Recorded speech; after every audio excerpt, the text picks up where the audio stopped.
Ito ay hindi galing sa tao, kundi ito ay galing mismo sa Diyos. Ito ay regalo ng Panginoon sa kagaya ninyo, Jeff, Donna na nagmamahalan. Ang sabi ng Biblia, the Lord God said, "It is not good for the man to be alone. I will make a helper suitable for him."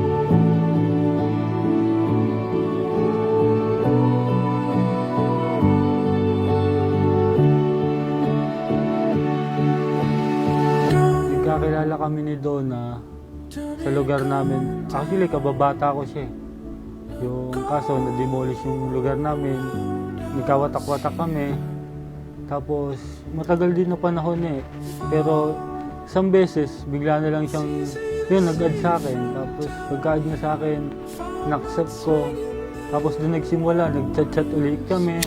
Si Jeffrey, nakilala ko siya kasi kapitbahay ko yan dati. As in, iisang lugar lang. Pero kahit iisang lugar, di kami nag-uusap. Wala.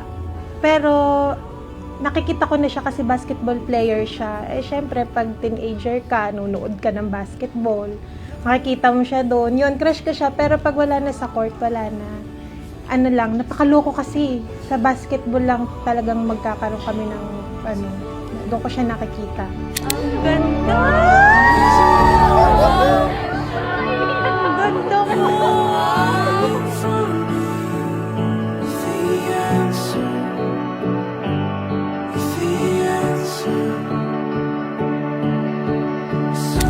Ano ba ang sabi ng Panginoon sa asawang babae at sa asawang lalaki? Sabi ng Diyos, "Husbands, love your wife just as Christ loved the church and gave Himself up for her." Mga asawang lalaki, ibigin ninyo ang inyong asawang babae katulad ng pag-ibig ni Kristo. Ano yung pag-ibig ni Kristo? Inalay niya ang kanyang sarili para sa atin.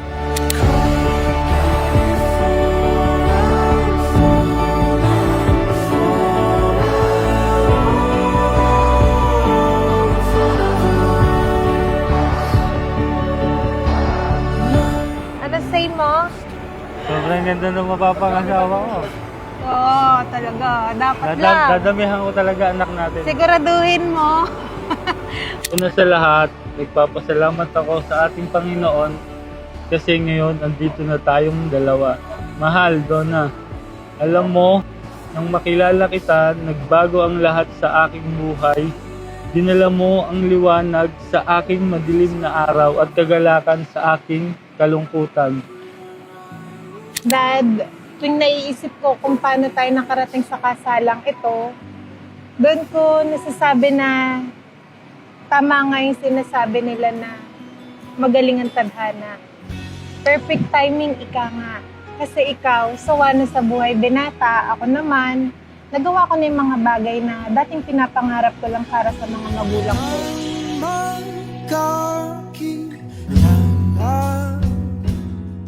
Ang masasabi ko lang sa inyo, anak, magmamahalan kayong mag-asawa. Kung sinong magkamali, magpapasensyahan. At sana magkaroon kayo ng maraming anak. Ang masasabi ko sa inyo, anak, dagdagan nyo ang anak nyo. Gawin yung isang dosina. Isang dosena. Oo. Pilitin kong maging mabuting anak. Hindi ko kayo bibiguin. Mula noon hanggang ngayon, yun, hindi ko kayo papahirapan. Hindi ko pasasamayin yung loob mo. Gusto ko lagi kayong masaya.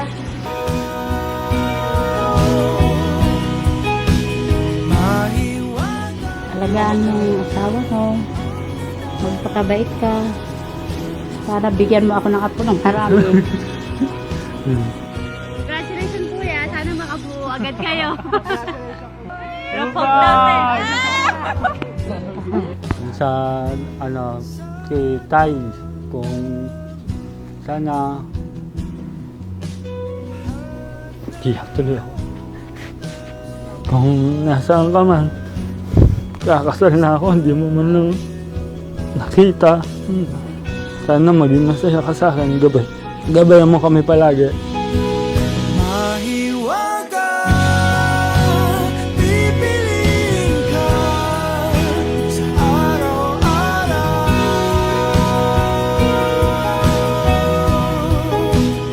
Mahiwaga, ang nadarama sa'yo'y malinaw.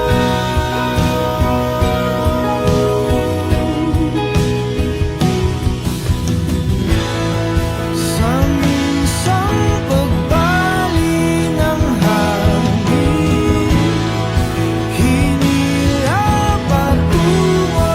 Pinapangako kong mamahalin kita sa bawat sandali, sa bawat pagkakataon, sa lahat ng oras.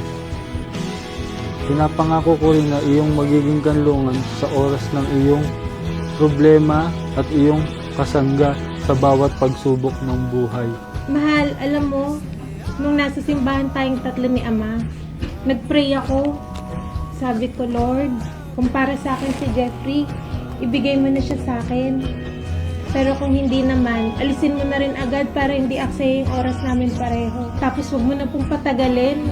Bigay mo na lang kung okay, kung hindi, alisin na din. Di ko akalain na ganun kabilis yung prayer ko. Ganun kabilis, ganun kalinaw yung mangyayaring answer. Paglabas ng simbahan, nagtanong ka agad kay Ama, sabi mo, paano ba magpakasal? Mahiwaga, pipiliin ka sa araw-araw.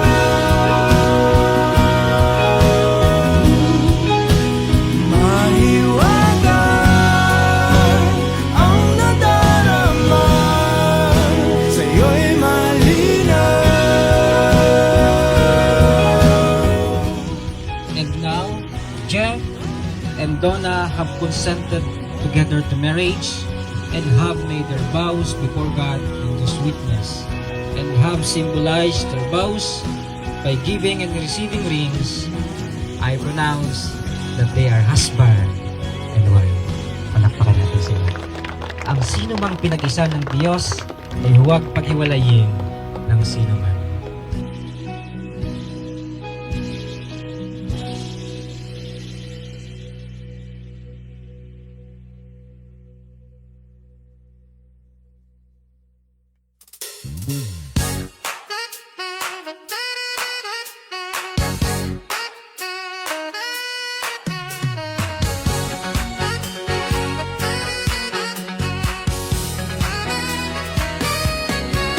Nung isang araw, nagmamaneho sa Cubao,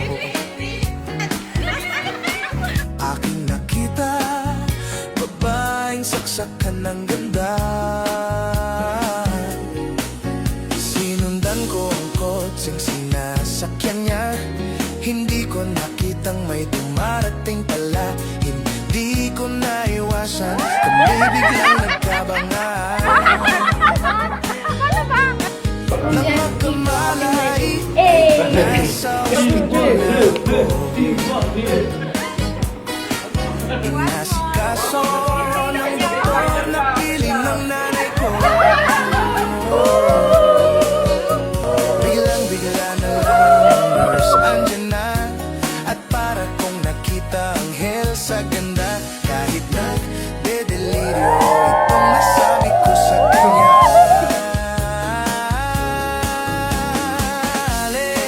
Nasa langit na ba ako? Nasa langit na ba ako?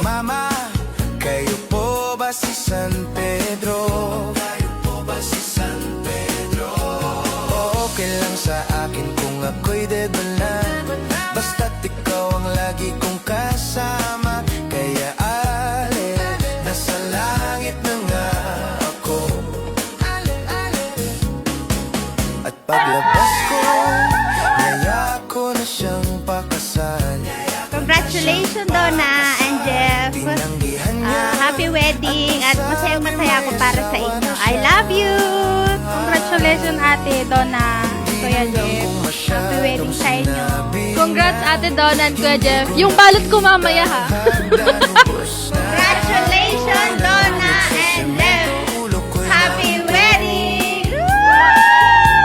Nang magkamalay ay naroon na naman ako. Inasikaso ng doktor na pili ng utol ko. Biglang-bigla na lang ang bagong nurse andyan na. Tinanong ko muna siya kung may asawa na siya. Ang sabi niya'y wala. Ang puso ko'y biglang natuwa. At ang nasabi ko'y, Ale, nasa langit na ba ako? Ale, nasa langit na ba? Oh, mama, kayo po ba si San Pedro? Mama, kayo po ba si San Pedro? Okay lang sa akin kung ako'y dead or